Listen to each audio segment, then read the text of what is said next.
El título que le hemos colocado esta mañana al mensaje es Juicios pasados que anuncian el día del Señor. Y les pido, mis hermanos, que vamos en la copia de las Sagradas Escrituras al libro del profeta Joel, en el capítulo 1, versículos 12 al 20. Vamos a repetir el versículo 12 porque lo vamos a ver al final del mensaje. El mensaje que tiene es muy importante.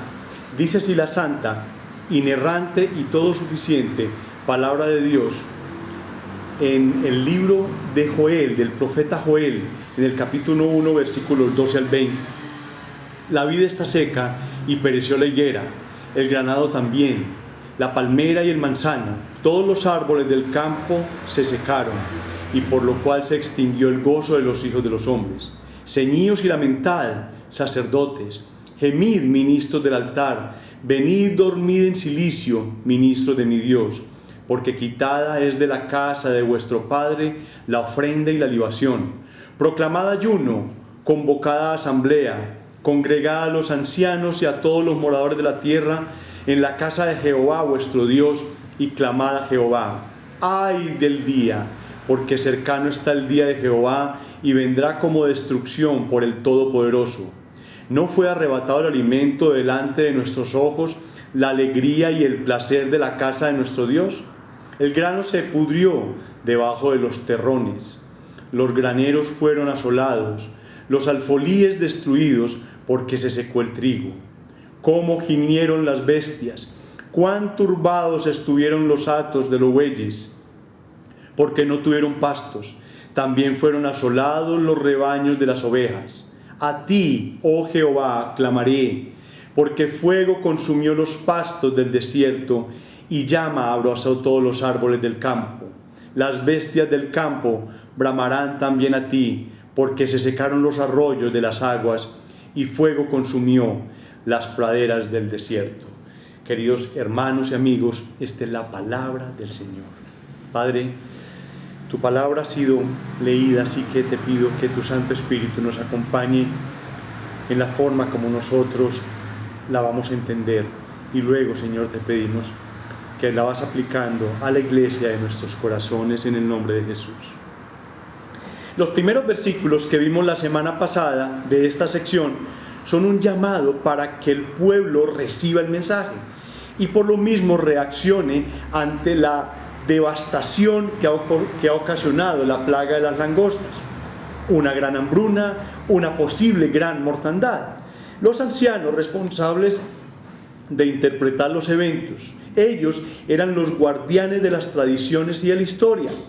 Los habitantes de la tierra, o sea el pueblo, o sea nosotros, debemos también prestar atención a lo sucedido. La pregunta de ese versículo 2 es retórica. Nunca se había experimentado un desastre similar. Por eso, el relato de esta tremenda devastación habría de quedar indeleblemente plasmado en la mente y el corazón del pueblo y como un ejemplo para la posteridad.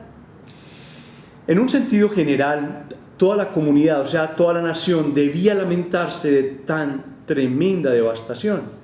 El llamado se hace utilizando la figura de una joven o novia desposada que pierde a su marido antes de consumar el casamiento. De ahí, la señal de duelo que debe manifestarse es ceñida de cilicio, vestida de luto. La figura de la novia también pudiera estar apuntando a Jerusalén como el sitio donde había de reunirse el pueblo para participar de un servicio de lamento público. Una de las razones principales para llevar a cabo este lamento comunitario, llamémoslo así, es que la devastación de la tierra ha interrumpido la adoración continua en el templo, en la casa de Jehová. Algo parecido a lo que les dije ahora, algo parecido a lo que nos está pasando. Se ha interrumpido esa adoración. Algunos de los ritos de adoración requerían la ofrenda vegetal y la libación de vino que acompañaba los sacrificios de los animales. Esa falta de las ofrendas en el templo simbolizaba ese rompimiento del compañerismo, de esa unidad que nosotros tenemos o que tenían ellos con Dios. Por eso los sacerdotes están de duelo. no se puede cumplir el objetivo del templo. Los elementos básicos para ofrecer sacrificio y ofrendas a Dios son inexistentes. La plaga se los llevó, ya no hay nada verde en los campos. El aceite que era necesario porque se mezclaba la harina para generar las ofrendas vegetales, eso no estaba. Ahora, veamos cómo continúa el profeta en el desarrollo de este primer capítulo. Aunque ellos no lo escribieron como capítulos, pero en el desarrollo de esta parte inicial. Vamos a abordar este tema, estos versículos, los vamos a abordar en 4 ideas principales. Una primera es una exhortación a orar, a ayunar y a clamar a Dios. Lo vemos en los versículos 13 y 14. Un segundo punto, efectos de la plaga en los hombres y las bestias, entre el versículo 15 y el 19. El punto tercero, una sequía que acompaña la plaga, que es el verso 20. Y el cuarto es de la falta de gozo humano al gozo santo. Es el versículo 12, con el que terminamos la semana pasada e iniciamos el día de hoy. Pero es importante que lo veamos. Veamos el desarrollo. Hay una exhortación a orar, a ayunar y a clamar a Dios. Miren cómo dice: ceñíos y lamentad, sacerdotes, gemid, ministros del altar, venid, dormid en silicio, ministros de mi Dios, porque quitada es de la casa de vuestro Padre la ofrenda y la libación, quitada es, ya no está.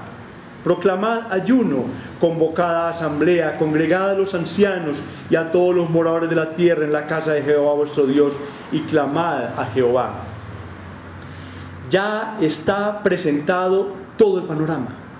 Ya la destrucción es total.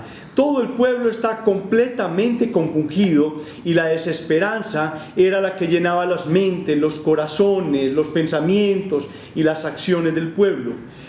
¿Podríamos encontrar un escenario peor? ¿Podríamos encontrar una cosa más difícil?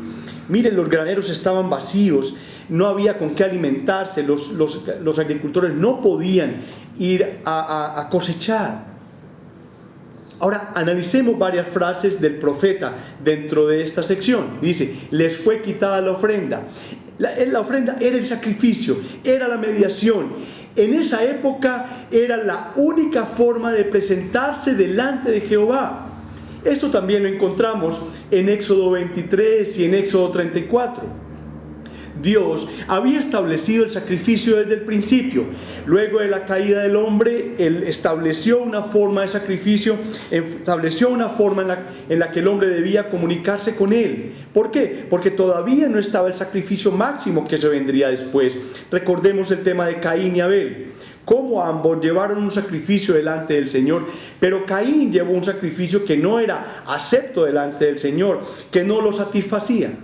Así que digamos que eso estaba establecido ya por el Señor desde el principio, no había forma de cambiarlo, y en ese momento ellos no tenían la forma de hacerlo. En este, llamémoslo como lo llamamos ahora, lamento comunitario que ha pedido el profeta, los sacerdotes, o sea, los servidores del altar, debían ser los líderes.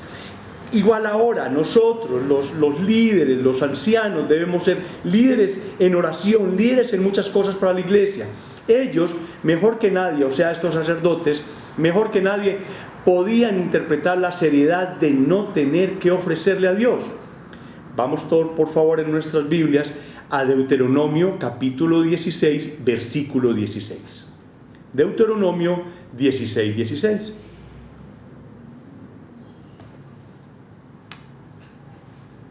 Dice así la palabra del Señor: 3 veces cada año aparecerá todo varón tuyo delante de Jehová tu Dios en el lugar que Él escogiere, en la fiesta solemne de los panes sin levadura, y en la fiesta solemne de las semanas, y en la fiesta solemne de los tabernáculos. Y ninguno se presentará delante de Jehová con las manos vacías. Ninguno. Era un requisito, ninguno se podía presentar porque no se, digamos que esa fiesta solemne, esa fiesta no se podía realizar. Mire lo que dice el versículo 17: cada uno con la ofrenda de su mano, conforme a la bendición que Jehová tu Dios te hubiere dado. Posiblemente todo el año tuve alimento, todo el año tuve cultivo, todo el año tuve aceite, todo el año tuve todo, pero en cuestión de 2 o 3 semanas esta plaga barrió con todo. Ya no tenía cómo yo responder ni al pueblo en su alimento, ni tampoco al templo. Mire que había cómo agradecerle al Señor, pero no se cumplían los requisitos establecidos por el mismo Dios. Además, la responsabilidad de los sacerdotes también incluía ser intercesores del pueblo delante de Dios. Miren estas señales: ser intercesores. Lo otro, dirigir la adoración pública. Ellos tenían que dirigirla. Miren cómo le dice: ceñíos, hacer duelo, gemir, dormir sobre cilicio. Era una labor que tenían que hacer los sacerdotes. Son estos elementos llamados elementos de luto o de lamento público. El llamado es para que los sacerdotes se entreguen a la oración ferviente en favor del pueblo. Por otro lado, otra de las funciones era también de convocar al pueblo. Fíjense que estaban sin trabajo, el cultivo se había dañado, ya había una sequedad impresionante, no había trabajo. Entonces se convocaba al pueblo a que fuese al templo, a los líderes, a los ancianos, a una asamblea pública en la casa de Jehová. ¿Para qué? Para dedicarle ayuno y oración.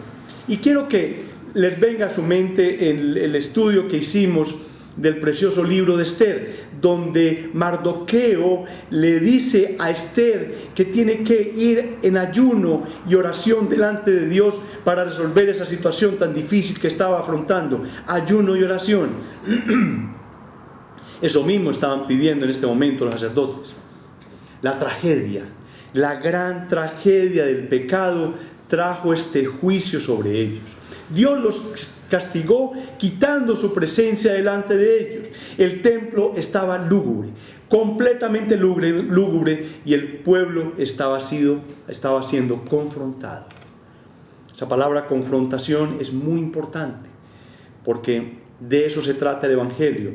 Dios está confrontando al pueblo por el pecado, y nosotros cuando llevamos el Evangelio a las personas, no es Dios tiene un plan maravilloso para tu vida. No, tenemos que confrontarlos con el pecado. Tenemos que llevar el mismo orden que Dios estableció para llevar su palabra. Él confrontó al pueblo, llevó al pueblo hasta una esquina a decirles: miren, no aguanto más su pecado. Y de esa manera nosotros tenemos que llevar el Evangelio en las calles, a las personas, un Evangelio confrontacional. No decirles que Dios tiene un plan maravilloso para tu vida. Se inventaron una oración de 4 leyes espirituales que no son bíblicas y llevan a las personas como un rebañito pensando que son salvas. Muy delicado eso. El templo estaba lúgubre y el pueblo estaba siendo confrontado. Veamos el segundo punto. ¿Cuáles son los efectos de esa plaga que vimos desde la semana pasada para los hombres y para las bestias? No solamente afectó al hombre, sino que también afectó a las bestias. ¡Ay del día! Miren este versículo, ¡ay del día! Este ay lo vamos a encontrar en muchas partes en la Sagrada Escritura. Porque cercano está el día de Jehová y vendrá como destrucción por el Todopoderoso. ¿No fue arrebatado el alimento delante de nuestros ojos? ¿La alegría y el placer de la casa de nuestro Dios? El grano se pudrió debajo de los terrones, los graneros fueron asolados, los alfolíes destruidos porque se secó el trigo. Cómo gimieron las bestias, cuán turbados anduvieron los hatos de los bueyes porque no tuvieron pastos. También fueron asolados los rebaños de las ovejas. A ti, oh Jehová, clamaré, porque fuego consumió los pastos del desierto y llama abrazó todos los árboles. Importante, el día de Jehová, es decir, el día de su ira. Miren cómo dice Isaías 13:9. He aquí el día de Jehová viene, terrible y de indignación y de ardor de ira, para convertir la tierra en soledad y raer de ella a sus pecadores. No necesitamos leer más. En Abdías 15 también hay una referencia. También en Sofonías 1 también hay una referencia. Exactamente lo que estoy diciendo. Es un día terrible.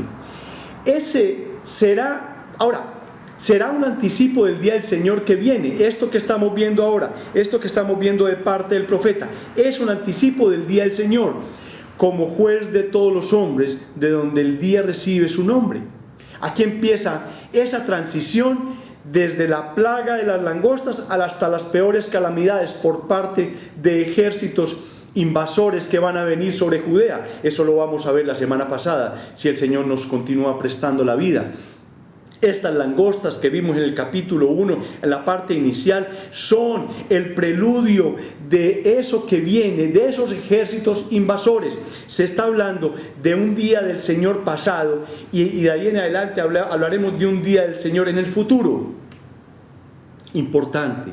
¿Qué mensaje el de este profeta? Esta porción se abre con un ay, impresionante. Ay de ese día, porque cercano está el día de Jehová. El día de Jehová, y esta expresión está más o menos 19 veces en el Antiguo Testamento y 4 veces en el Nuevo Testamento, más en el Antiguo Testamento, porque es el que nos venía anunciando que viene ese día. Cercano está el día de Jehová, cercano está el día que escucharemos esas trompetas y lo veremos bajar a nuestro Salvador como Rey. Miren cómo dice Ezequiel 32. Hijo de hombre, profetiza y di, así ha dicho Jehová el Señor, lamentad, ay de aquel día, porque cerca está el día de Jehová, día de nublado, día de castigo de las naciones será. Es un día terrible, el anuncio de un día terrible. Estamos en los albores de ese día. Joel ve en la plaga de langostas un presagio y un símbolo profético del día de Jehová. Miren cómo lo encontramos en el profeta Amós. Les dije al principio, cuando hicimos la introducción hace un par de semanas, que íbamos a estar yendo por los profetas y que había un paralelismo precioso entre varios profetas y el profeta Joel. Dice Amós 5, vamos todos ahí por favor, Amós 5, 18 en adelante.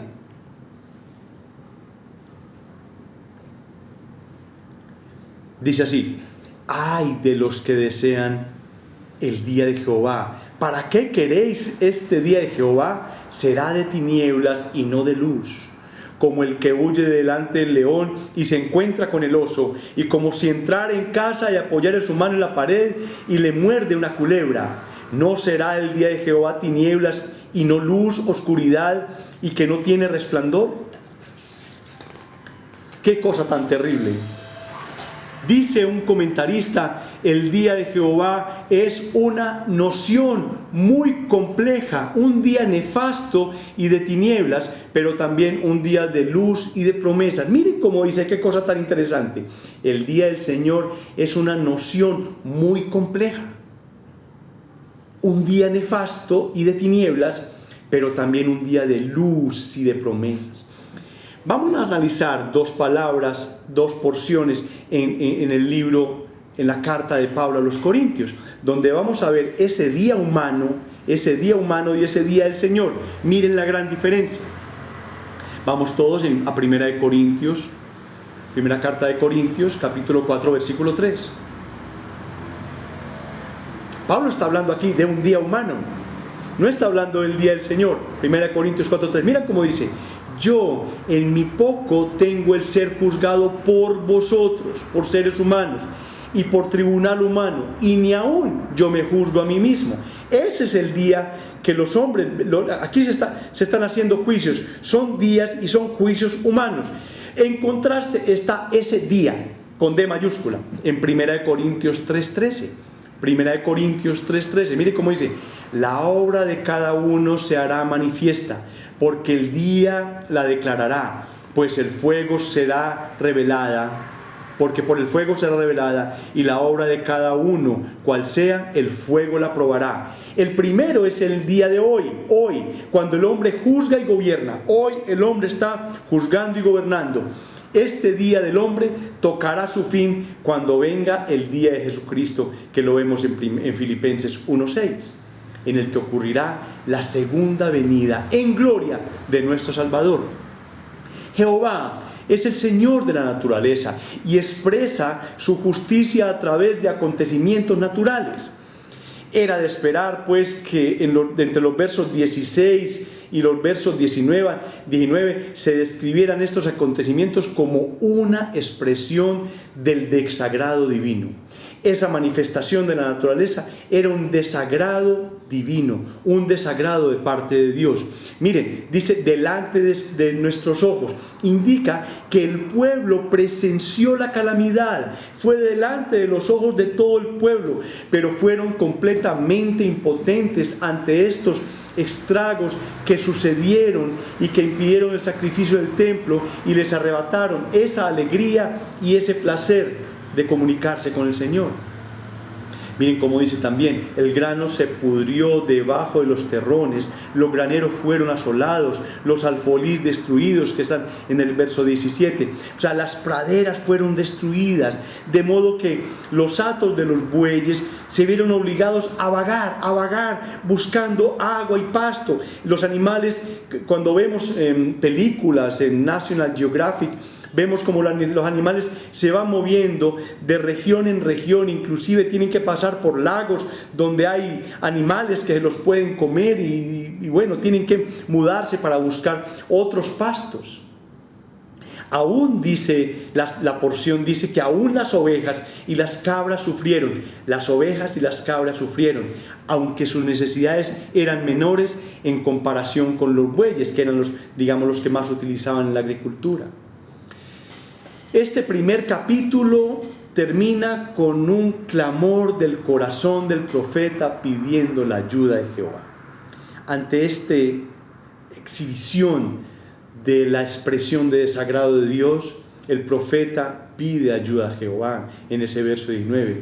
Puesto que la naturaleza y las bestias sufren, Joel clama a Jehová que puede ayudar a ambas.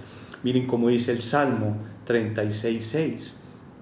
Tu justicia es como los montes de Dios, tus juicios abismo grande. Oh Jehová, al hombre y al animal conservas. Estamos en sus manos. Toda la naturaleza está en manos del Señor.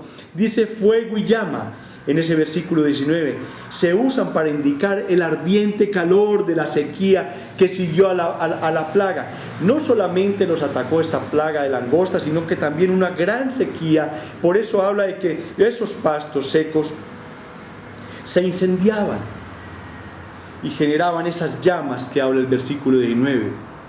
Entonces, este capítulo 1 ofrece una oportunidad para entender las condiciones de ese arrepentimiento que se había vuelto un arrepentimiento nacional. Era para la nación, primero, el inevitable juicio de Dios sobre la nación por sus transgresiones. Era inevitable. Segundo, había un llamado a oración.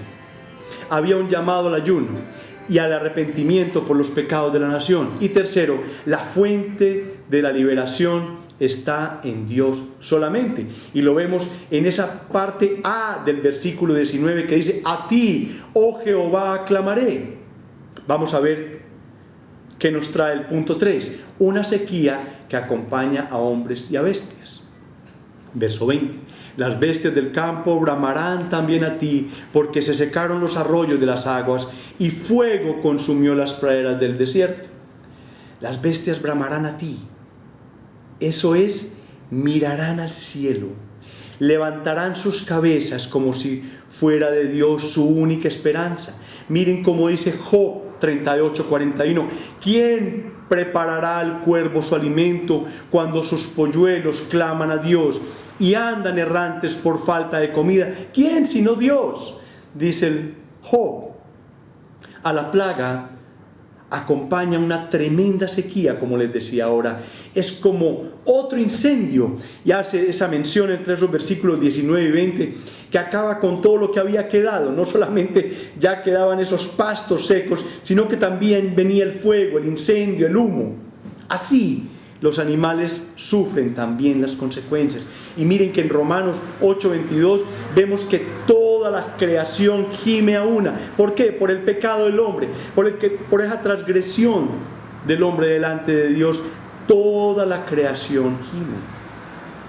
Sofonías 1:2 lo expresa de esta manera. Dice: destruiré por completo todas las cosas de sobre la faz de la tierra, dice Jehová. Destruiré los hombres y las bestias, destruiré las aves del cielo y las los peces del mar, y cortaré a los impíos, y raeré a los hombres de sobre la faz de la tierra, dice Jehová. Ese es el juicio venidero contra la tierra, contra Judá en su momento, pero es trasladado a la tierra. Dice, hasta las bestias del campo, dice el profeta, jadean tras de ti, dice otra versión, jadean tras de ti. Las bestias jadean porque no pueden orar. Deben hacerlo por ellas los moradores de la tierra. Nosotros oramos también para que la tierra sea sanada, para que nuestros cultivos permanezcan ahora que estamos en esta pandemia, para que haya alimento también en nuestra oración delante del Señor. Y especialmente el profeta mismo, mire cómo dice, a ti, oh Jehová, clamo, dice el profeta, frase que se volvió una fórmula litúrgica tradicional en muchos de los profetas. A ti, oh Jehová, clamamos. Y es algo que nosotros tenemos que hacer repetidamente, clamar delante del Señor. Ahora, miren que al principio leímos el versículo 12, que fue con el que terminamos la semana pasada. Pero hay una reflexión especial en este versículo 12. Volvámonos a leer. Dice, la vid está seca y pereció la higuera. El granado también, la palmera y el manzano, todos los árboles del campo se secaron, por lo cual se extinguió el gozo de los hijos de los hombres. El panorama descrito está como una gran devastación. No queda nada. Los campos están desiertos, destruidos, pero quisiera que reflexionáramos en la frase final que tiene mucho que decirnos el profeta, cuando dice al versículo 12 al final, que fue el título de nuestro anterior exposición hace 8 días. Se extinguió el gozo de los hijos de los hombres. ¿Cuál es el gozo de los hijos de los hombres? Tenemos que preguntarnos. ¿Dónde? ¿Cuál es? Ahora, ¿dónde está el gozo de las personas? Y voy a irme un poquitico más allá.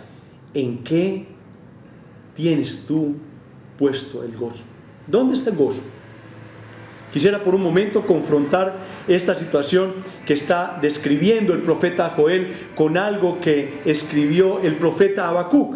El profeta Joel tiene una visión de lo que está pasando, el profeta Habacuc también, con el fin. Y en la parte final, el profeta Habacuc, el final de su libro, tiene unas palabras que son de exhortación para nosotros el día de hoy. Vamos todos, por favor, al capítulo 3, versículos 17 al 19 del profeta Habacuc. Habacuc 3, 17, 18. Habacuc 3, 17, 18. Estaba ahí pegadito.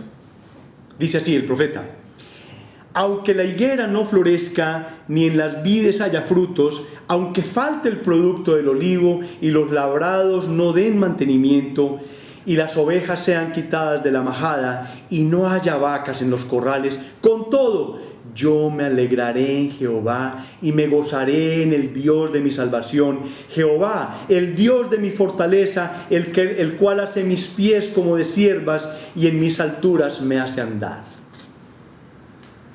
Hemos leído estos 3 versículos del profeta Habacuc para ver y comparar la forma en que se está expresando el profeta Joel, en el cual él describe que esa devastación está produciendo que se extinguiera el gozo de los hijos de los hombres. Hoy es igual, hoy es exactamente igual.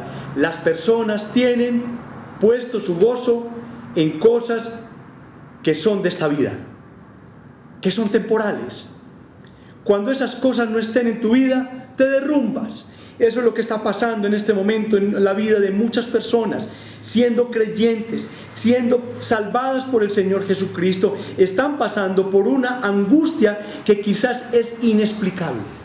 Y es una exhortación de parte de la palabra para ellos, de parte del Espíritu Santo para cada uno de nosotros. ¿Dónde está puesto nuestro gozo? ¿Dónde está puesto nuestro gozo? Que en un par de meses de esta pandemia, donde hemos tenido muchas comodidades, la gente se derrumba.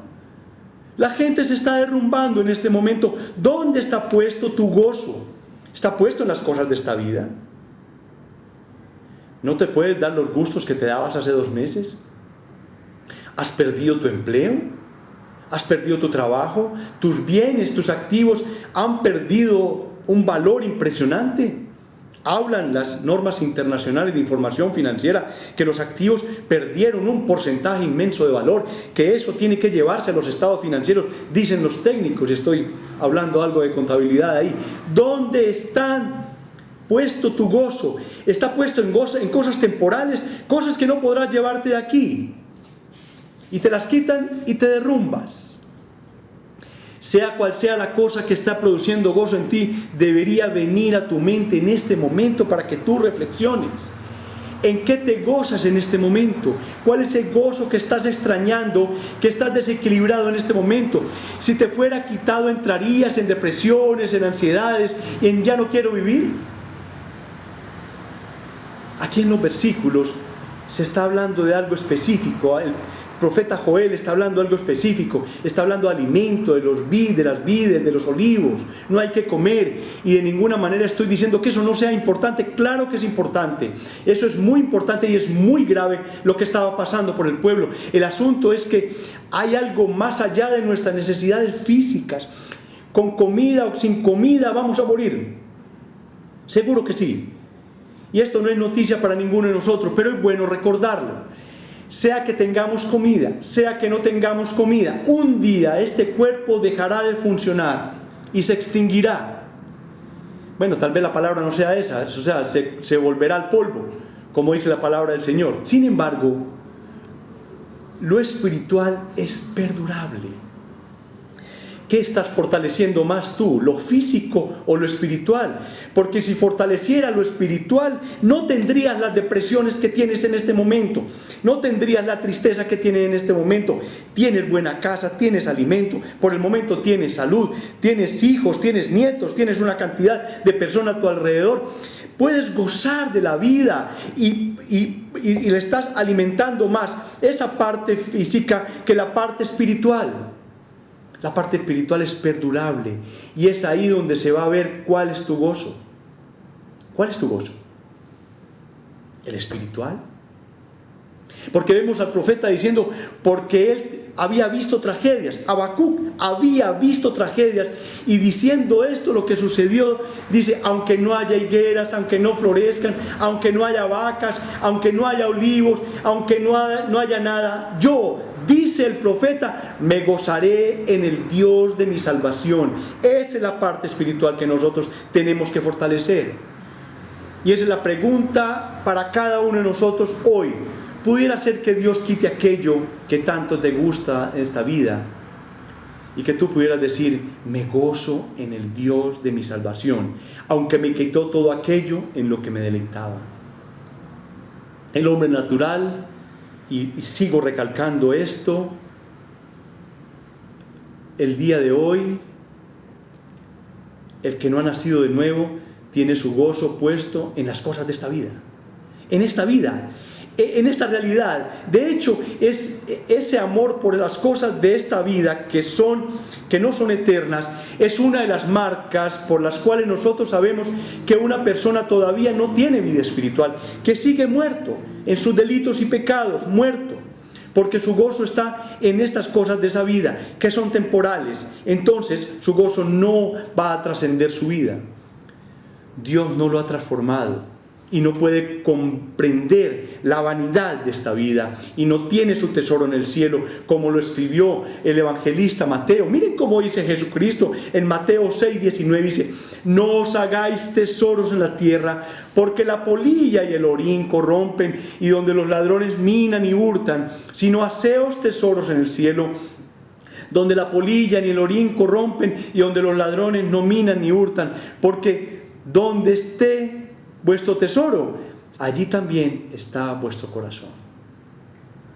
Entonces esa frase, cuando volvamos a leer Joel y lleguemos ahí a decir: ellos fueron devastados, y entonces el gozo de los hijos de los hombres se extinguió porque en eso estaba puesto su corazón, ese era su tesoro.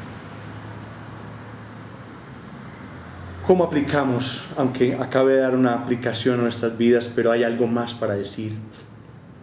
Miren, aquellos que están sin Cristo, aquellos que no tienen forma del sacrificio, de ese sacrificio que fue único. No lo tienen para relacionarse con Dios. Miren, viene un juicio. Quizás los juicios terrenales tú los pudiste birlar, tú pudiste comprar los jueces, tú pudiste hacerte justicia tú mismo. Como vimos ahora en 1 Corintios, hay juicios humanos, juicios que se están dando aquí. Nosotros todos los días vemos en la prensa cómo los criminales están en el más alto nivel de nuestras instituciones y aquellas personas que de pronto han hecho el bien están en las cárceles. A lo bueno le dicen malo y a lo malo le dicen bueno, parafraseando. Ese juicio no podrás comprarlo. Ese día de Jehová, ese juicio que viene, no podrás comprarlo. Es un día terrible para ti, porque a partir de ese momento que suene esa trompeta, no hay ninguna esperanza para ti. Tú estarás al lado izquierdo. Tú te irás al lago de fuego y azufre después de ese juicio terrible, y nosotros seremos testimonio de eso y nos gozaremos en el Señor. Mira, tú no tienes con qué presentarte delante del Señor. Tú no tienes un sacrificio. Tú no tienes con qué presentarte para comunicarte con Él. No tienes nada, no vales nada. La única forma en que tú vales es la relación que tú tengas con Cristo Jesús. Ve a Él en arrepentimiento y fe. Ve a la cruz del Calvario. Pide que necesitas un sacrificio. Que en ese sacrificio de hace 2000 años seas tú incluido ahí.